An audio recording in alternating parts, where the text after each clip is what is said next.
nation, I'd like to welcome you to episode 137 of the UnWoke Show, where free speech is welcome, all subjects are on the table, and your boys Rich and Tim bring you the latest and greatest for your entertainment, baby. I'm your host, Rich, and one of my co-hosts here. How you doing, Timmy? All right, great, Rich, man. Glad to be back, guys. Really been looking forward to connecting back with the UnWoke Show community, guys. If you want to reach us directly, you can reach us at feedback@unwoketheshow.com. Again, that is feedback@unwoketheshow.com. In tonight's episode, Lonely Together When Connection Becomes Commodity. We live in a world where being connected means you're drowning in messages, but feeling nobody's really there. The irony is brutal. Our devices promise intimacy, but deliver echo chambers. Now, mix that with AI. What happens when algorithms don't just respond, but flirt, console, invite intimacy?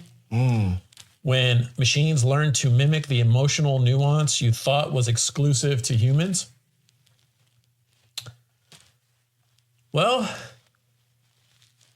ChatGPT is going to try and mimic that. Oh, really? So it was announced, I believe, last week that OpenAI, which owns ChatGPT, is going to allow users to have erotic conversations.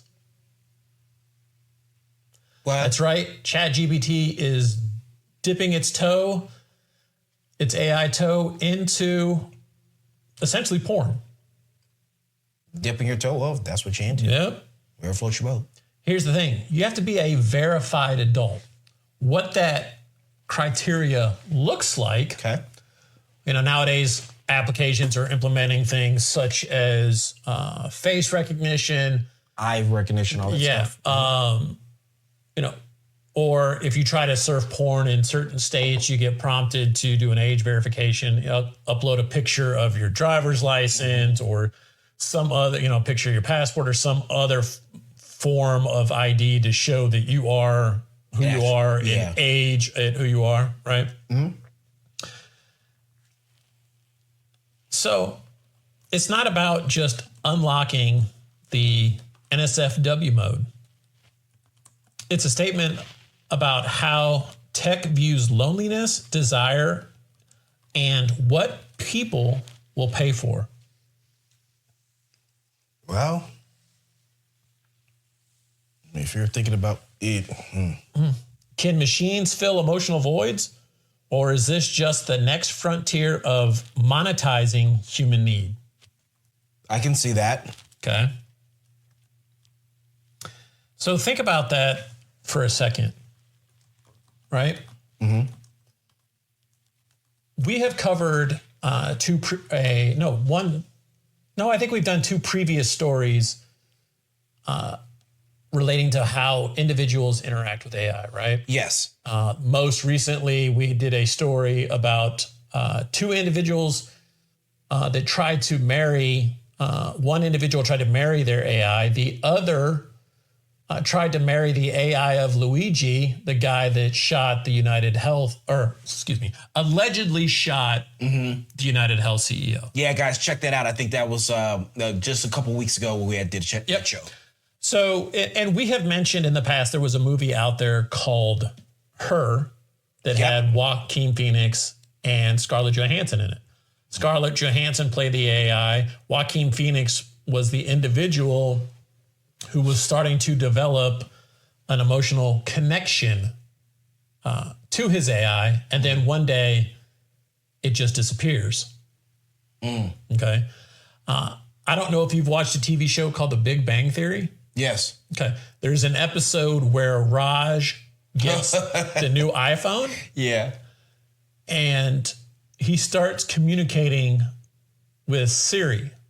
And they pan to a spot in the episode where he's sitting in his apartment having a conversation with Siri, telling Siri, hey, call me sexy, call me this.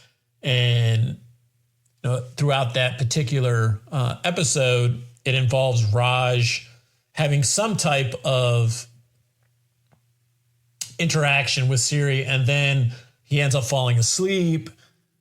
He's dressed in a suit and tie. He's got flowers. He knocks on this door, and he thinks that he walks in. He sees this lady, and he thinks it's Siri, and she says, "Hey, sexy," and then he wakes up thinking, "Okay, I got to get a life," right?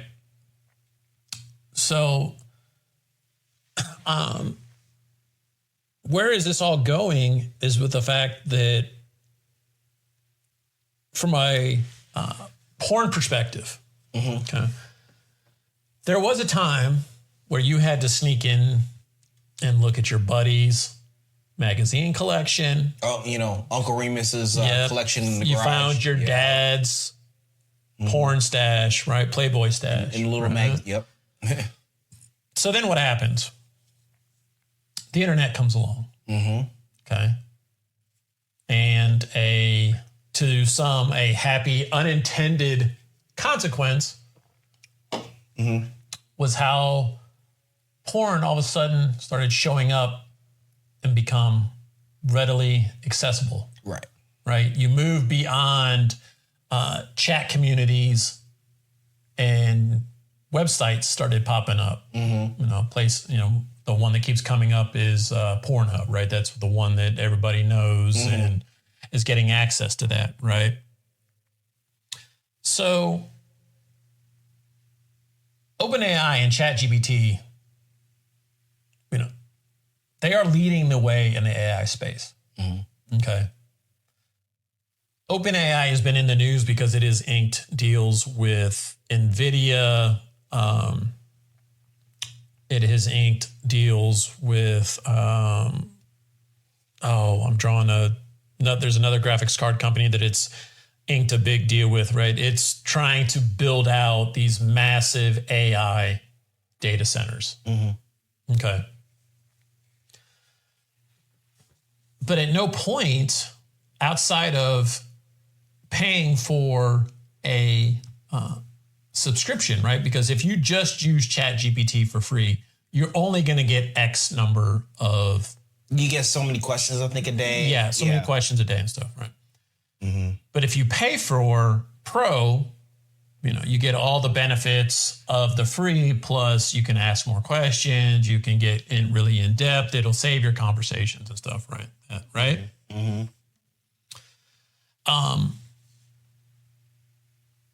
Where I'm going with that is paying for ChatGPT is almost like, could be considered very similar to paying for your Pornhub subscription. Yeah. Right? Yeah, I mean, it's almost basically kind of what you're talking. It's almost like it's a next level type of thing. And the thing that I feel, as we were doing some research for today's show, so we had found out some pretty unique stuff that's going on after doing some research here.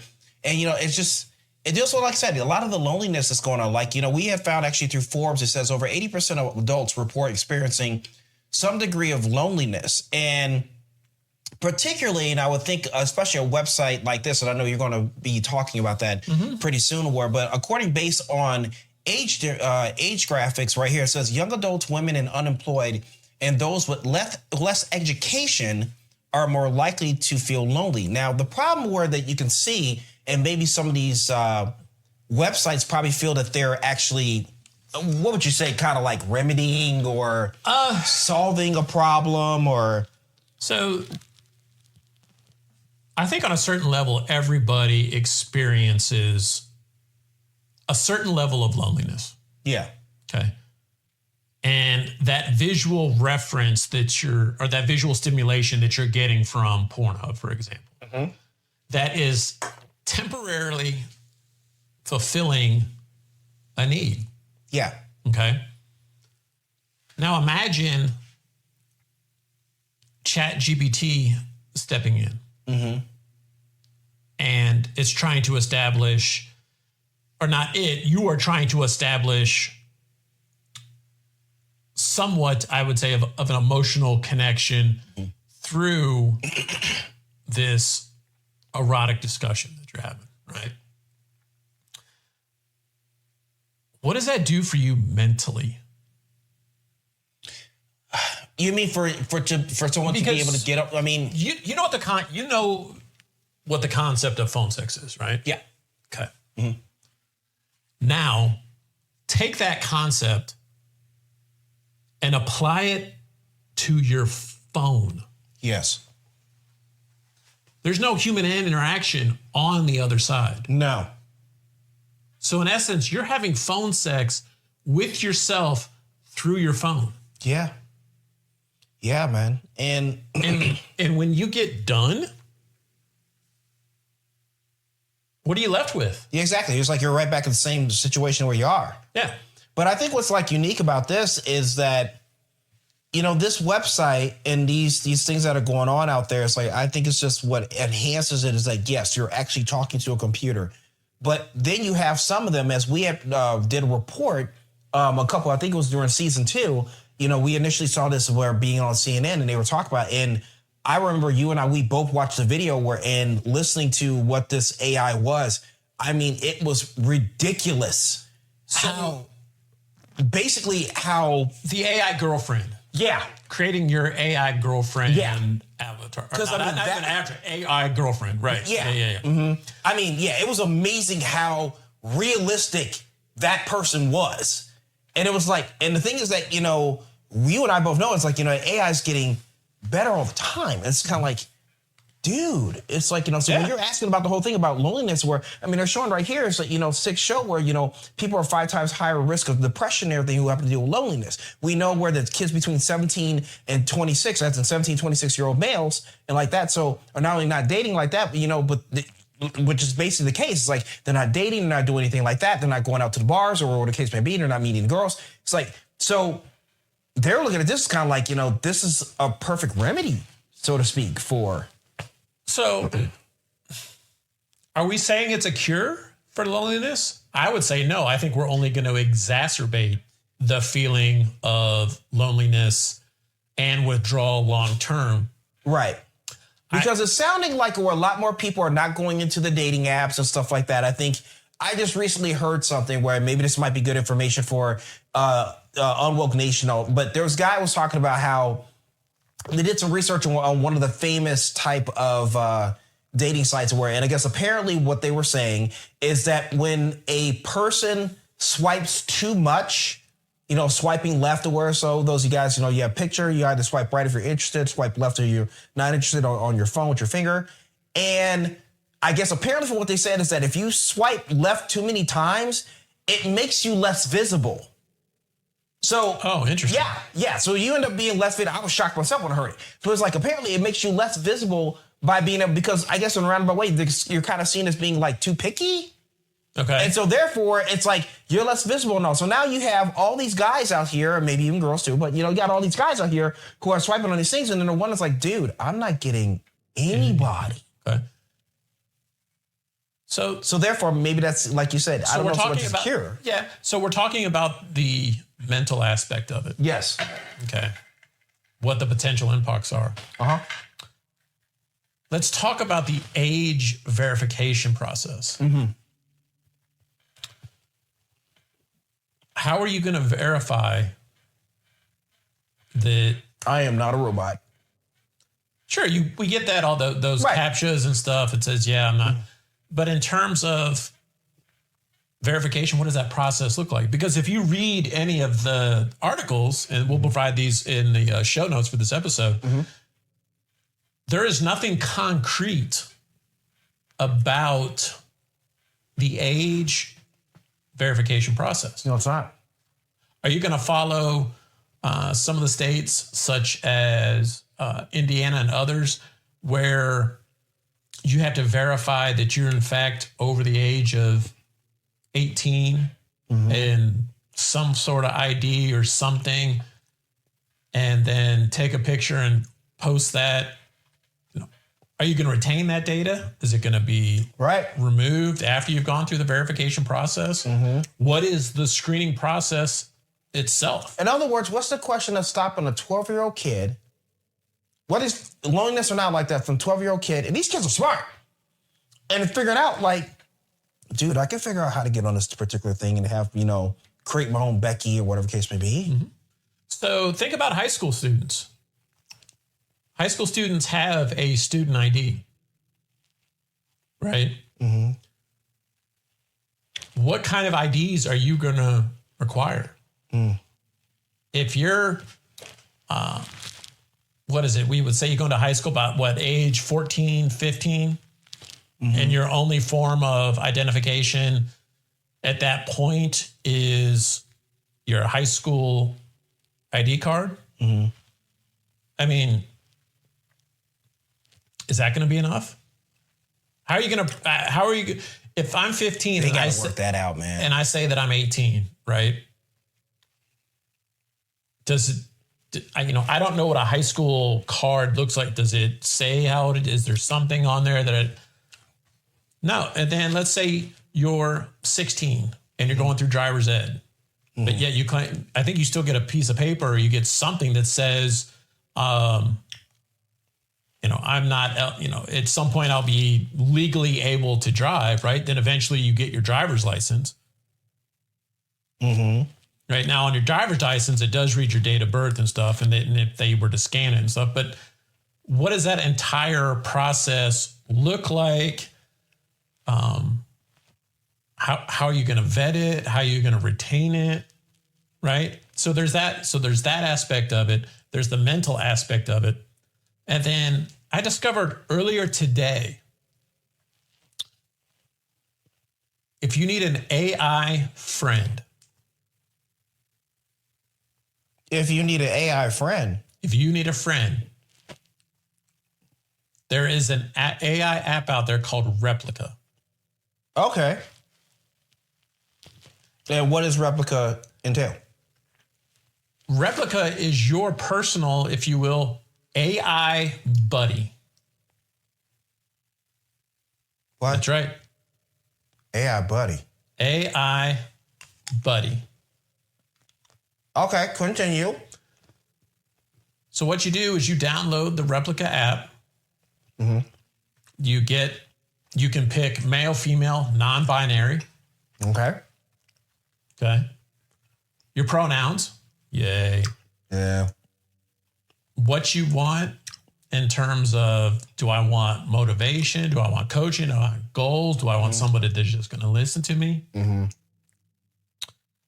you start talking. It's subscription based, if you can get past that and everything, right? And you sit here and you talk to it just like you and I are having a conversation, or you and I, you and I are hanging out talking the UnWoke Nation, as if it's human interaction. Right. Okay. Could you create your own avatar? Yeah, you personalize it, male, female, however you want. Looks, brown hair, blonde, whatever. Body, you name it.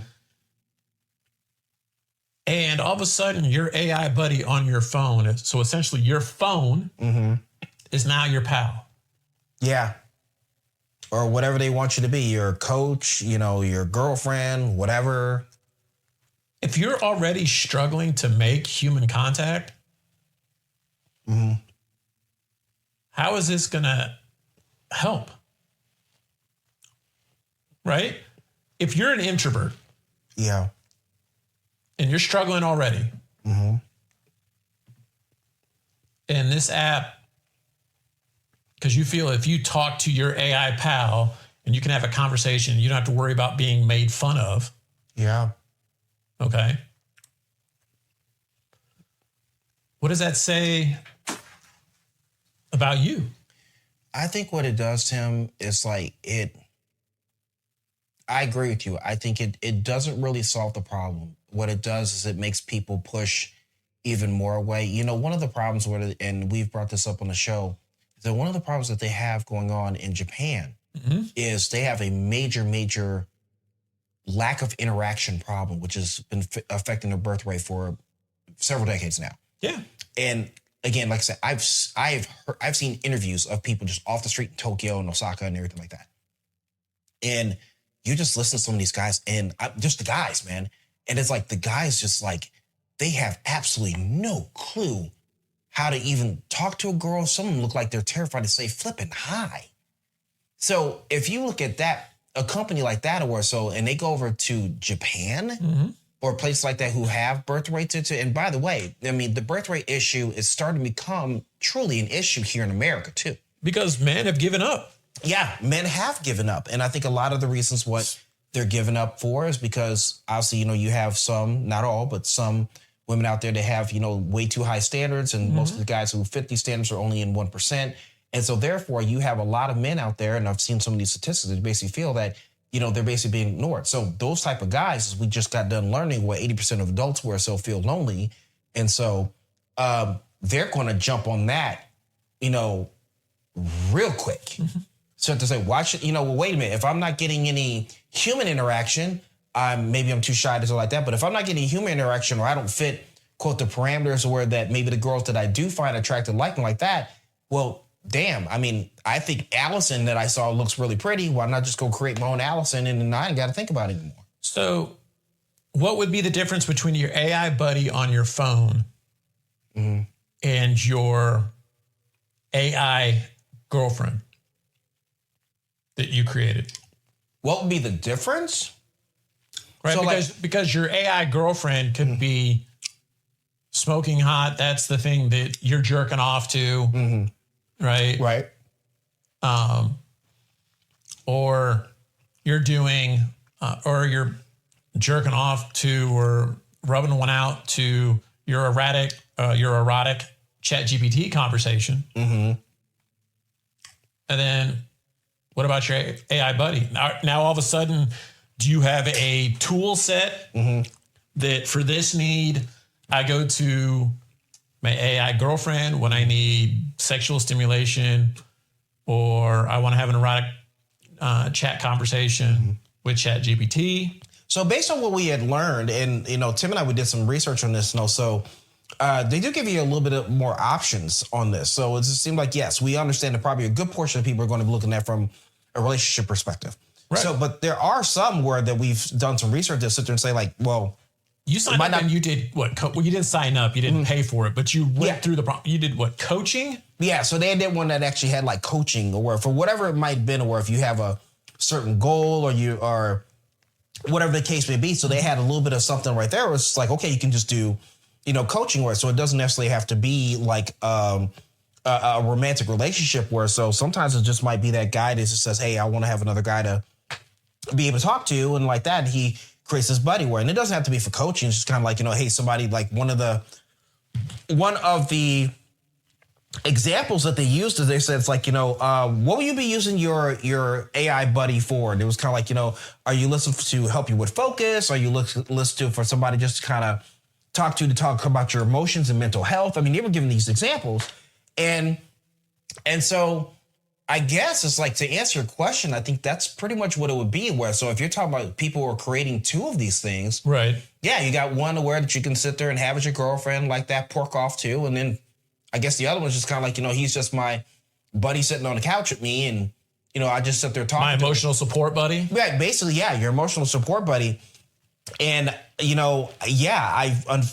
based on the statistics that we have been seeing, and these statistics are growing with the amount of loneliness in the world. So they're going, obviously, you not being guys, and we're seeing this stuff. I mean, it's like, yeah, you're going to have a lot of people like that. So, but when it comes to real society, it's going to be hurtful. Yeah, for sure. Very hurtful. So think about this replica, and I just discovered this today. Okay.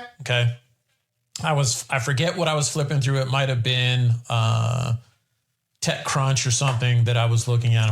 And I just like replica. Okay, whatever. Okay. This AI buddy app has garnered 35 million users. Wow. Think about that. And that's directly, you can go to replica.com. It's REPLIKA. Anybody out there, replica.com, definitely give us a shout out. Yep. And they talk about it, and they have a YouTube video, but they have garnered 35 million. That's insane. Already. That's insane. It makes you want to say, how long has this company been out? And if you go to their main website, one of the caption reads, somebody was quoted as saying, "I can talk to my AI buddy without the fear of being made fun of." There you go. And honestly, guys out there who are really, really lonely, they're going to be all over that. Whatever kinky thing you're into and everything. Guy likes dressing up as Tigger and he wants his girlfriend to talk about how sexy his tail is, and he doesn't have to be make fun of. That brother's never leaving his parents' basement. Nope, that is true. So UnWoke Nation, we're going to leave it right there, guys. We'd love to get your feedback on this story. You can reach us at feedback@unwoketheshow.com. Again, that is feedback@unwoketheshow.com.